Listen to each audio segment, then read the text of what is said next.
Coon Cassis, IFLTV. You said it on live TV. I've given him a right hand on guard. Both hands on guard. Both hands on guard. Quick question to you. We've already spoken to Sam there, but did you think the scorecards were a little too wide? Yeah, I had it quite close after 5 or 6 rounds. We were going back, obviously, with a knockdown. It was close. And then the back half of the fight, yeah, I think I may have given Regis 1 round on the back half, but I gave, the 9th was a knockdown, that was a 10-7. He won 10, 11, 12, probably 8. Then the big knockdown. Yeah, I mean, I think, yeah, maybe one card was a little bit wide, but, you know, I probably gave Regis 3 rounds, and one of those rounds was the 10-8. And that was about it. So 2 rounds and the knockdown round. So work it out how you want. But obviously Jack was a clear winner. Are we going to expect to see Jack Catterall with a world title shot next? I think so. I mean, look, I've got to say, I've absolutely loved it here at this venue. Brilliant. I mean, the atmosphere, crowd was incredible. Atmosphere was incredible. They've been incredible to work with. Great partnership with Man City. Obviously, look, when you're fighting a world champion, it's not always easy to bring them to the UK. You've got Liam Paro, won the World Championship in Puerto Rico. He's defending it in Puerto Rico. Yeah. And then if he wins, you've got to say to him, by the way, mate, do you want to coming to England now? But he's that kind of guy, to be fair. Yeah. Richardson Hitchens, if he wins, he's going to say, well, I should defend in America. We'll do that, by the way. If we have to go to Australia, if we have to go to America. But you've seen the crowd tonight. We've got the ability to do big gates here with Jack Catterall. And he's had a great 11 months. You know, he's headlined in Liverpool, headlined in Leeds, headlined in Manchester. He's beaten Linares, Taylor and Prograis in 11 months. It's a hell of a run. Still underrated? He's so massively underrated. Like, people underrate. I said to before, like, his power is, like, he's such a strong bastard, Jack. And people, like, downplay his power. But you'll see Regis, who, by the way, fought, as much as he bodied me in the press conference, he fought like a warrior there. He rolled his ankle when Jack, he told me, when Jack hit him, he said he rolled his ankle bad. You could see, I thought he was just like doing a dance to kind of throw Jack off. Eddie goes, oh, he's done his ankle bad. And Regis told me, he goes, my ankle was fucked after Jack put him on the floor. But yeah, massive credit to Regis, he boxed brilliant. But he said Jack was the best he's ever boxed. That's a huge statement. Bear in mind the people that Regis has been in the ring, Josh Taylor, Devin Haney. He's been in with some great fighters. Eddie, just before we let you go, a very kind of unusual situation that occurred with Bellotti and Gomez Jr. today. I mean, I had a call, Frank had a call from Dennis Gilmartin, and they said, can you both come backstage now? And I'm like, when that happens, you know, I'm thinking, is it Jack? Is it Regis? Like, you know, there's a problem with the fighter. And obviously it was Michael Gomez, and apparently he turned up, felt very ill in the changing room, had really bad pains, was kind of bent over in the changing room in pain. They called the doctors to have a look at him.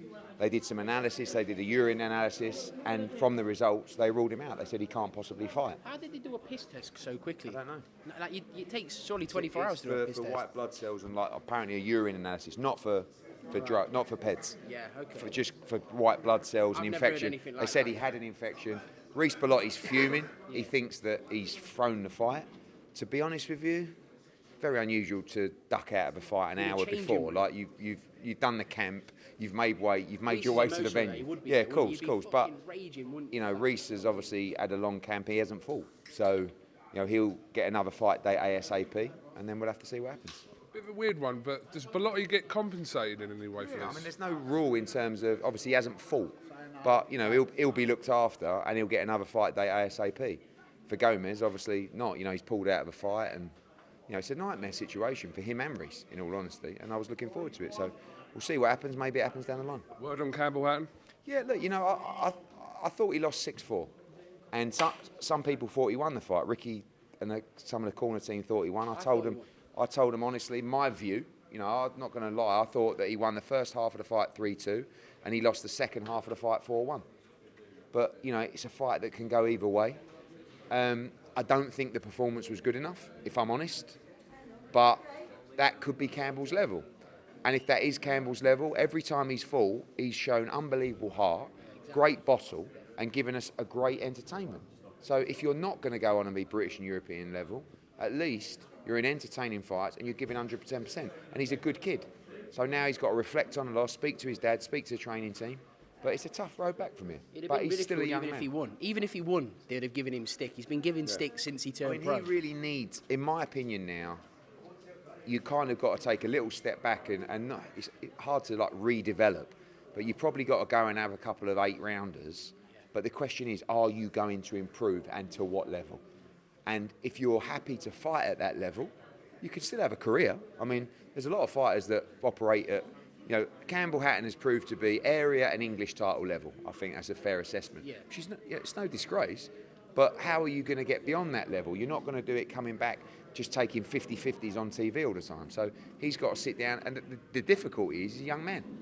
It's not like he's 29, 30.